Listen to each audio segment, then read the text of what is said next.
ఈరోజు రవీంద్ర భారతిలో గద్దరన్న ఫౌండేషన్ తరఫున గద్దరన్న జయంతిని నిర్వహిస్తే ఈ కార్యక్రమంలో ఉప ముఖ్యమంత్రి మిత్రుడు బట్టి విక్రమార్క గారు, మంత్రివర్యులు జూపల్లి కృష్ణారావు గారు, మంత్రివర్యులు మిత్రుడు పొన్నం ప్రభాకర్ గారు, మధు యాసలు కంచ ఐలయ్య గారు, వారి కుటుంబ సభ్యులు చాలామంది ఇక్కడ గద్దరన్న అభిమానులు, కవులు, కళాకారులు ఈ కార్యక్రమంలో హాజరయ్యి మనమందరం గద్దరన్న కుటుంబ సభ్యులం, ఆ కుటుంబానికి అండగా నిలబడతామని ఇక్కడికి విచ్చేసినందుకు మీకు అందరికీ మనస్ఫూర్తిగా ధన్యవాదాలు. మిత్రులారా, మిత్రుడు పృథ్వీరాజ్ చదువుకునేటప్పటి నుంచి మేమిద్దరం ఒకే కళాశాల, మేమిద్దరం కలిసి చదువుకున్నాం. నాకు చాలా మంచి మిత్రుడు, కానీ ఆయనలో కళాకారుడు, కవి ఉన్నాడని, పాడతాడని నాకు ఇప్పుడే మొదటిసారి సంగంరెడ్డి సత్యనారాయణ గారు తెలంగాణ ఉద్యమంలో ఎంత క్రియాశీలక పాత్ర పోషించుండో మాకందరికి తెలుసు. వారందరూ ఈరోజు ఈ కార్యక్రమాన్ని ఏర్పాటు చేసి తెలంగాణ సమాజంలో చైతన్యం ఉన్నది, సమాజ చైతన్యం కోసం జీవితాలనే త్యాగం చేసి గజ్జగట్టి గలం విప్పి భుజం మీద గొంగడేసుకొని సమాజాన్ని దొరలకు వ్యతిరేకంగా చైతన్యం చేస్తూ ప్రజాస్వామిక విలువలను కాపాడాలి, పేద ప్రజలకు, ముఖ్యంగా దళితులకు, గిరిజనులకు, బడుగు బలహీన వర్గాలకు, మైనారిటీలకు, మహిళలకు న్యాయం జరగాలి, వాళ్ళు అభివృద్ధి చెందినప్పుడే ఈ సమాజం నిజమైన అభివృద్ధి సాధించినట్టు అని చెప్పి గద్దరన్న నిరంతరం పరితపించాడు. నాకు బాగా గుర్తు, సంవత్సరం గుర్తులేదు, కానీ మేము కాలేజీకి వెళ్ళే రోజుల్లో అచ్చంపేటలో గద్దరన్న కార్యక్రమం ఉండే.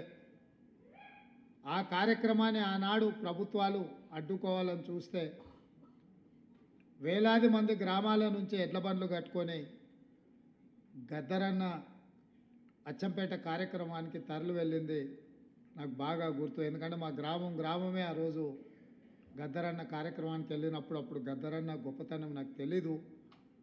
మొదటిసారి గద్దరన్న పేరు అప్పుడు నేను వినడం జరిగింది. ఆ తర్వాత తెలంగాణ రాష్ట్ర సాధనలో తెలంగాణ జనసమితి కావచ్చు, బెల్లి లలిత గారు కావచ్చు, గద్దరన్న కావచ్చు, వీళ్ళందరూ కూడా ఈ రాష్ట్రాన్ని ఆకాంక్షించిన వారిలో ముందు వరుసలో ఉండి ఈ ఉద్యమాన్ని ముందుకు నడిపిండ్రు.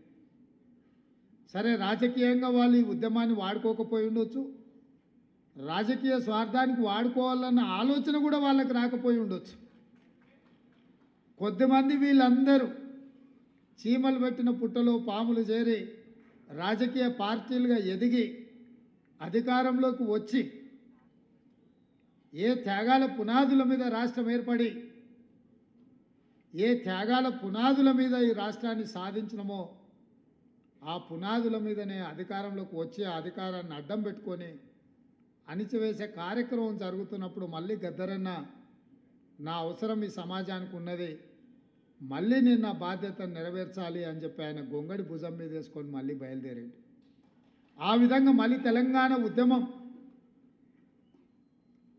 అదే తుది తెలంగాణ ఉద్యమంగా మారాలి. ఇక ఈ తెలంగాణ సమాజం మళ్ళీ ఉద్యమాల బాట పట్టొద్దు, ఈ తెలంగాణ సమాజంలో ప్రజాస్వామిక తెలంగాణ ఉండాలి, ప్రజలెన్నుక ప్రభుత్వం రావాలి, ప్రజాపాలన జరగాలి అని గద్దరన్న కోరుకున్నాడు. గద్దరన్న ఆరోగ్యం బాగలేకపోయినా బట్టన్న చేస్తున్న పాదయాత్రలో ఆదిలాబాద్ నుంచి ఖమ్మం జిల్లా వరకు ఎప్పుడు అవకాశం వచ్చినా వారు పాల్గొన్నారు. వారిచ్చిన స్ఫూర్తి మాకందరికీ ఆనాటి పాలకుల మీద కొట్లాడడానికి ఎంతో మనోధైర్యాన్ని ఇచ్చింది. అప్పుడప్పుడు ఈ పోరాటంలో నిరాశ నిస్పృహ కలిగినప్పుడు నేను గద్దరన్నను లోతుకుంటా ఇంటికి వెళ్ళి కలిసేవాడిని. చాలామందికి తెలియదు ఆ విషయము. అప్పుడప్పుడు వెళ్ళి గద్దరన్నతో కూర్చొని మాట్లాడేటోని. గద్దరన్నతో మాట్లాడితే 1000 ఏనుగుల బలం వచ్చేదే, కొట్లాడొచ్చు, వీని పడగొట్టవచ్చు అనే ధైర్యం వచ్చేది. ఆ ధైర్యమే ఘడీల రూపంలో నిర్మించుకొని ఇనుప కంచెలేసుకొని తెలంగాణ ప్రజల యొక్క చెమట వాసన చూడని నేను తెలంగాణ ప్రజలకు ప్రవేశం లేదు ఈ గడీలో అని విర్రవీగినరో ఆ గడీల తలుపులు బద్దలు కొట్టి తెలంగాణ ప్రజలందరినీ ఇది మీది, మీ రక్తాన్ని చెమటగా మార్చి చెల్లించిన పన్నులతో నిర్మించిన భవనాలు భవంతులు ఇవి పేద ప్రజల యొక్క అభ్యున్నతి కోసం పరిపాలన నిర్ణయాలు తీసుకోవడానికి ఉపయోగించాలి, అందుకే దీనికి జ్యోతిరావు పూలే గారి పేరు ఉండాలి అని చెప్పి మా ఒత్తిడితో మా పోరాటంతో మేము ప్రకటించినాం. తెలంగాణలో కాంగ్రెస్ ప్రభుత్వం ఏర్పడిన వెంటనే డాక్టర్ బాబాసాహెబ్ అంబేద్కర్ గారి పేరు పెడతామని చెప్తే ఆ భయానికే మా ప్రభుత్వం రాకంటే ముందే సచివాలయానికి డాక్టర్ బాబాసాహెబ్ అంబేద్కర్ పేరు పెట్టాల్సిన పరిస్థితులు కేసీఆర్కు కల్పించినాం. ఇంతకుముందు పెద్దలు కంచె ఎల్లయ్య గారు, కవిత గారు నాకు ఫోన్ చేసిండ్రు, అసెంబ్లీలో జ్యోతిరావు పూలే గారి విగ్రహాన్ని పెట్టడానికి మీరు రావాలి అని. అయితే చాలామంది ఆ 10 ఏళ్ళు ఎందుకు పెట్టలేదు, 10 ఏళ్ళు ఎందుకు అడగలేదు అంటున్నారు. ఆ 10 ఏళ్ళు వాళ్ళ నాయన మీద సంపూర్ణమైన నమ్మకం ఉండి ఈయన దుర్మార్గుడు, ఈయన పెట్టాడు కాబట్టే ఈరోజు ప్రజాప్రభుత్వం వచ్చింది, తప్పకుండా ప్రజాప్రభుత్వం పెట్టడానికి అవకాశం ఉంది అని చెప్పి వినతి పత్రం తీసుకొని వచ్చి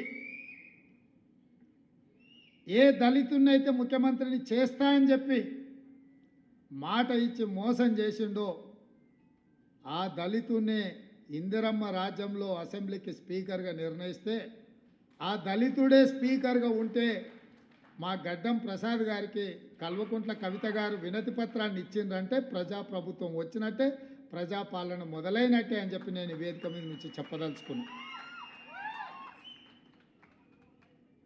తండ్రి మీద విశ్వాసం లేక, నమ్మకం లేక తండ్రి ఈ ప్రజాపాలనకు వ్యతిరేకి అని తెలిసి చెప్పడానికి బేసిజం అడ్డం వచ్చిందేమో నాకు తెలియదు, కానీ అందుకే 10 సంవత్సరాల తర్వాత ఏర్పడ్డ కాంగ్రెస్ ప్రభుత్వంలో స్వేచ్ఛగా వాళ్ళు కూడా వచ్చి వినతి పత్రాలు ఇచ్చేటంత స్వేచ్ఛను కాంగ్రెస్ పార్టీ ఇచ్చింది అని అంటే ఇంతకంటే ఇంకేం కావాలి? అందుకే మిత్రులారా, ఈ ప్రభుత్వం ప్రజలు ఎన్నుకున్న ప్రభుత్వం, ఈ ప్రభుత్వం ప్రజల ఆలోచనలకు అనుకూలంగా ప్రజల యొక్క అభ్యున్నతి కోసం పరిపాలన నిర్ణయాలు చేయడానికి ఎన్నుకున్న ప్రభుత్వం. తప్పకుండా మిత్రులు చాలామంది ఇక్కడ గద్దరన్న గారి పేరు మీద జిల్లా ఉండాలి, ట్యాంక్ బండ్ మీద గద్దరన్న గారి విగ్రహం ఉండాలి అని ఏదైతే విజ్ఞప్తి చేసిండ్రో వీటన్నిటినీ తప్పకుండా మంత్రివర్గంలో సహచర మంత్రులతో మాట్లాడి ప్రభుత్వం నిర్ణయం తీసుకుంటుంది అని చెప్పి మిత్రులకి ఈ సందర్భంగా తెలియజేస్తున్నాను. అదేవిధంగా గద్దరన్న నాకు చాలా విషయాలు చెప్పిన, అందులో 2 విషయాలు ఈ సందర్భంగా గుర్తు చేయదలుచుకున్నా, మీతో పంచుకోదలుచుకున్నా. మొదటిది, లిక్కర్ పార్టీ ఒకటై ఉన్నాయి, రాబోయే ఎన్నికలలో నువ్వు జాగ్రత్తగా ముందుకు వెళ్ళాలి అని చెప్పిండు. ఇవాళ లిక్కర్ పార్టీ ఒకటైన విషయాన్ని మన కళ్ళ ముందు కనిపించి కాంగ్రెస్ను రాకుండా అడ్డుకోవాలని చూసిన మీరందరూ కూడా అడ్డుగోడలను తొలగించి లిక్కర్ పార్టీని మొన్నటి ఎన్నికల్లో లిక్కర్ పార్టీని ఓడించారు. రాబోయే పార్లమెంట్ ఎన్నికల్లో నిక్కర్ పార్టీని కూడా ఓడించడానికి మాకు అందరికీ అండగా ఉండాలి అని కోరుకుంటున్నా. ఇంకొక మాట కూడా కీలకమైన మాట చెప్పిండు. ఇంటికి వచ్చిన నా మనవన్ని ఆశీర్వదించడానికి ఆ సందర్భంగా ఇంకొక మాట చెప్పిండు గద్దరన్న. రేవంతు జీవితాంతం గుర్తుపెట్టుకో, పొలిటీషియన్తో కొట్లాడడం సులువు, క్రిమినల్తో కొట్లాడడం అంతకంటే సులువు. కానీ క్రిమినల్ పొలిటీషియన్తో కొట్లాడడం అంత సులువు కాదు. నీ ఎదురుగున్నోడు క్రిమినల్ పొలిటీషియన్ అనుకుంటున్నావు, కాదు క్రిమినల్ అని చెప్పి కేసీఆర్ గురించి నాకు చెప్పడం జరిగింది. అందుకే ఆ క్రిమినల్ పొలిటీషియన్తో మేము కాదు మీరందరూ కలిసి వచ్చి తోడుగా ఉండి దించి ఈ ప్రభుత్వం ఇవాళ ఏ పని చెయ్యాలన్నా దాన్ని అడ్డుకోవాలన్న ఆలోచన తప్ప ప్రతిపక్ష పార్టీగా ప్రజలకు మేలు జరిగే సలహాలు సూచనలు ఇవ్వడం మానేసి శాపనార్థాలు పెట్టుకుంటూ తిరుగుతున్నారు. ఇట్లాంటి శాపనార్థాలకు కాంగ్రెస్ పార్టీ ఎప్పుడు భయపడదు. కాంగ్రెస్ పార్టీ ప్రజలకు స్వతంత్రం అవసరమైనప్పుడే ప్రజలకు స్వతంత్రం ఇవ్వాలన్న ఆలోచనతోనే ఈ దేశానికి స్వతంత్రం తీసుకొచ్చింది. ప్రజలు తెలంగాణ కోరుకుంటున్నారు అంటే అన్ని త్యాగాలకు వెరవకుండా తెలంగాణ రాష్ట్రం ఇచ్చింది. ప్రజలు ప్రజాస్వామిక పరిపాలన కోరుకుంటే ఎట్లాంటి ఒడిదుడుకులనైనా ఎదుర్కొని 5 కాదు 10 సంవత్సరాలు సుస్థిరమైన పరిపాలన అందించే బాధ్యత నాది, మా మిత్రుంది. కొంతమంది మాట్లాడుతున్నారు 3 నెలలు 6 నెలలు 6 నెలల కేసీఆర్ మళ్ళా ముఖ్యమంత్రి అవుతాడని. అయ్యా, అనుకునేటోళ్లకు ఆశపడేటోళ్ళకు ఒక మాట చెప్పదలుచుకున్నా. మొన్నటి ఎన్నికలల్లో ప్రజలు బొక్కలు ఇరగొట్టి బోర్లు పడేసారు. మీ బొక్కలే చక్కగా కాలేదు, ఏ రకంగా మళ్ళీ ఈ రాష్ట్రానికి ముఖ్యమంత్రి అవుతామని పగటి కళలు అంటున్నారు. చేసి చూడండి ప్రయత్నం, తెలుస్తుంది మీకు ప్రజల యొక్క ఆగ్రహం. ఆనాడు నాదెండ్ల భాస్కరరావు గిట్లాంటి వేషాలు వేస్తే ఊర్లకు ఒక్కరిని కూడా రానియలే ప్రజలు. ఇవాళ అట్లాంటి ఆలోచన ఎవడన్నా చేసిండంటే గ్రామాలలో ఇక్కడ ప్రజలు గోరీలు కడతారు. మళ్ళీ మీ గోరి మీరు కట్టించుకోవాలనుకుంటే బతుకుండగానే తెలంగాణ ప్రజలు మీకు గోరి కట్టాలనుకుంటే ఇట్లాంటి విపరీతమైన కోరికలు మీ మెదడులో వస్తాయి. అది మీ ఒంటికి ఇంటికి మంచిది కాదు. ప్రజలెన్నుకున్న ప్రభుత్వాన్ని ప్రజలకు మంచి పరిపాలన అందించడానికి ప్రతిపక్షంగా సలహాలు సూచనలు ఇవ్వండి. మా ప్రభుత్వం ఎప్పుడూ ద్వారాలు తెరిసే ఉన్నాయి. చేతనైతే సలహాలు ఇవ్వండి, ప్రతిపక్ష పాత్ర పోషించండి తప్ప. అక్క కూడా ఇంతకుముందు అన్నది, ఏంది తమ్మి గవాడు గని మాటలు మాట్లాడుతుంటే నువ్వేం అంటలేవని. నేను అక్కతో చెప్పిన, అక్క వాడిని అక్కసే వెళ్ళగక్కుతున్నాడు, మనకెందుకు, మనం కుర్చీలో కూర్చోవడమే వానికి వేసే శిక్ష. అందుకే అసెంబ్లీలో కూడా బయటకు పోనీయలేదు అక్క, ఆనే కూర్చోబెట్టిన. బిడ్డ నువ్వు చేసిన పాపాలని మేము చెప్తాం, వినడమే నీకు మేము వేసే శిక్ష అని చెప్పి అసెంబ్లీలో కూడా చెప్పినాం. అసెంబ్లీ సస్పెండ్ చేస్తామంటే వద్దని చెప్పిన. మా స్పీకర్ గారికి విజ్ఞప్తి చేసిన, స్పీకర్ సార్ ఎవరిని బయటకు తోలక వాళ్ళని అందరినీ కూర్చోబెట్టి తలుపులు మూయి వాళ్ళు చేసిన తప్పులని మా బట్టి గారు ఆర్థిక శాఖ నుంచి విద్యుత్ శాఖ నుంచి వైట్ పేపర్ పెట్టిండు. వాళ్ళు చేసిన పాపాలన్నీ మొత్తం లెక్కగట్టి చెప్తున్నాడు, వినాల్సిందే. ఆ పాపాలు చేసిన ఆ ఘోరాలు ప్రజలకు చెప్తున్నప్పుడు వాళ్ళు వినాల్సిందే అని చెప్పి నేను చెప్పడం జరిగింది. అందుకే మిత్రులారా, ఇది ప్రజాస్వామిక ప్రభుత్వం, ప్రజలు ఎన్నుకున్న ప్రభుత్వం కాబట్టి గద్దరన్న జయంతి వర్ధంతులను అధికారికంగా చెయ్యాలని ప్రభుత్వం నిర్ణయం తీసుకున్నది. దాన్ని శాసనం చేయడం జరిగింది. ఇదే కాదు, మొన్న సినీ ప్రముఖులందరూ కూడా నన్ను కలవడానికి వచ్చి చాలా విషయాలు ప్రస్తావిస్తూ గత ప్రభుత్వంలో నంది అవార్డులు ఉండేటివి మీరు పునరుద్ధరిస్తే బాగుంటుంది అని చెప్పి సినీ ప్రముఖులందరూ నన్ను అడిగితే వాళ్ళకు ఒక మాట చెప్పిన, నంది అవార్డులు కాదయా, ఖచ్చితంగా మా ప్రభుత్వం అవార్డులు ఇస్తుంది, ఆ అవార్డుల పేరు గద్దర్ అవార్డులు ఉంటాయని చెప్పిన. తెలంగాణ రాష్ట్రంలో కవులకు, కళాకారులకు, సినీ ప్రముఖులకు రాష్ట్ర ప్రభుత్వం తరఫున అధికారికంగా ఇచ్చే అవార్డులకు గద్దర్ అవార్డ్స్ అనే పేరు పెట్టి గద్దరన్నను గౌరవించుకుందామని చెప్పి ఈ వేదిక మీద నుంచి చెప్తున్నా. ఇదే శాసనం, ఇదే జీవో అని చెప్పి, నా మాటనే జీవో.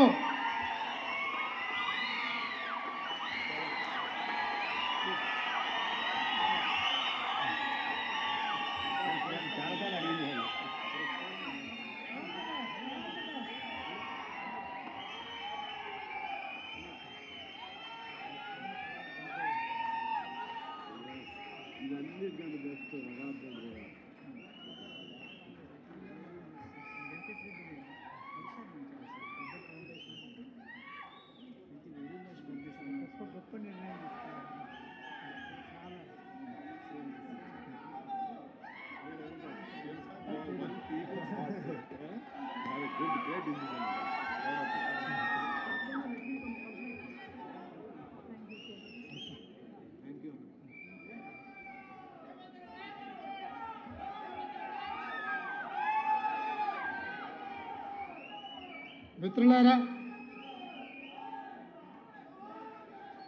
అది కూడా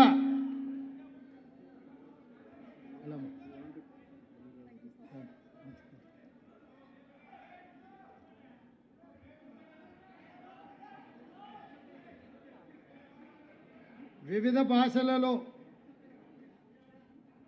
గద్దరన్నకు గొప్ప గుర్తింపు ఉంది. కానీ తెలంగాణ రాష్ట్రము, ఈ తెలంగాణ ప్రజలు ఎన్ని తరాలైనా గుర్తుపెట్టుకోవాలంటే గద్దరన్న పేరు మీదనే గద్దరన్న పురస్కారాలను ఈ కవులకు, కళాకారులకు, సినీ ప్రముఖులకు ఇవ్వాలి అని నిర్ణయం తీసుకున్నాం. మొన్న వాళ్లకు చెప్పిన, ఈరోజు ఈ వేదిక మీద నుంచి తెలంగాణ సమాజానికి చెప్తున్నా, నా మాటనే శాసనం, నా మాటనే జీవో గద్దరన్న పేరు మీద అని ఈ సందర్భంగా తెలియజేస్తుంది. అది కూడా ఈ సంవత్సరం ఉగాది పండుగ చేసుకున్న వచ్చే సంవత్సరం నుంచి జనవరి 31 తారీఖు నాడు గద్దరన్న జయంతి నాడే వచ్చే సంవత్సరం నుంచి ఈ కార్యక్రమాన్ని చేయడం ద్వారా ప్రతి గద్దరన్న జయంతి నాడు ఈ పురస్కారాలను ఆ కవులకు, కళాకారులకు అందించడం ద్వారా వారిని స్మరించుకునే అవకాశం తెలుగు ప్రజలకు, తెలంగాణ ప్రజలకు, ఆయన అభిమానులకు అందరికీ కూడా ఉండాలన్న ఆలోచనతోనే ఈ నిర్ణయం ఇక్కడ ప్రకటిస్తున్నా. తప్పకుండా మా సహచార మంత్రులు నా నిర్ణయాన్ని ఆమోదిస్తారని, ఈ నిర్ణయానికి తప్పకుండా అండగా నిలబడతారని నేను భావిస్తున్నా. తొందరలోనే గవర్నమెంటు ఈ కార్యక్రమాలను ముందుకు తీసుకెళ్తుంది. సినీ ప్రముఖులకు కూడా నా విజ్ఞప్తి, మా లిజెండ్, మా బ్రాండ్ అంబాసిడర్ గద్దరన్న పేరు మీద మీకెవరికి, మా తెలంగాణ లిజెండ్, మా తెలంగాణ బ్రాండ్ అంబాసిడర్ మా గద్దరన్న మీద మీకెవరికి పురస్కారం వచ్చినా అది మీకు ఒక గొప్ప అవకాశంగా భావించి ఈ కార్యక్రమాన్ని అందరూ కలిసి ముందుకు తీసుకెళ్ళాలి, విజయవంతం చేయాలి అని తెలియజేస్తూ వారి అభిమానులందరికీ మరొకసారి కృతజ్ఞతలు తెలియజేస్తూ సెలవు తీసుకుంటున్న మిత్రులారా. ధన్యవాదాలు సార్. బ్రహ్మాండంగా ఈ కార్యక్రమాలందరికీ కూడా ధన్యవాదాలు తెలియజేస్తున్నా. గౌరవ ముఖ్యమంత్రి శ్రీయుత రేవంత్ రెడ్డి గారికి, శ్రీయుత భట్టి విక్రమార్క గారికి, అదేవిధంగా మధు యాష్కేవుడ్ గారికి, పొన్నం ప్రభాకర్ గారికి, శ్రీమతి గుమ్మడి విమలా గద్దర్ గారికి, విఠల్ సూర్యకిరణ్ గారికి, డాక్టర్ సంగారెడ్డి పృథ్వీరాజ్ గారికి, శ్రీయుత కోనమనేని సాంబశివరావు గారికి, శ్రీయుత ప్రొఫెసర్ కంచి ఐలయ్య గారికి, మరి జేబీ రాజు గారికి, పాసం యాదగిరి గారికి, వెంకటరెడ్డి గారికి, ఎస్ జగన్ రెడ్డి గారికి